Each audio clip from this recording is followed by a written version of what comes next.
geese are getting out of here. This is the severity of the sky right now in southwestern Michigan. And this is what I want you to see. Holy smokes. There's a spooky sky color right there at this top of the rim here of the rooftop.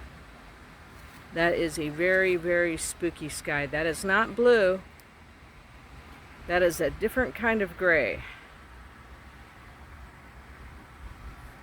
It is sort of rolled in with this storm, and let's see if I can get it from not blurring.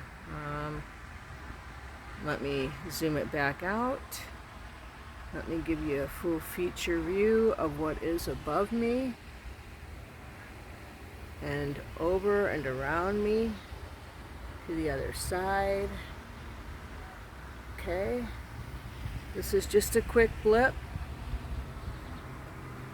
This is just a quick blip. Another look at that sky all the way over there. I'm watching that. That's the scary part. Okay. Thank you for watching, and I hope you enjoyed this, and I'll keep you posted.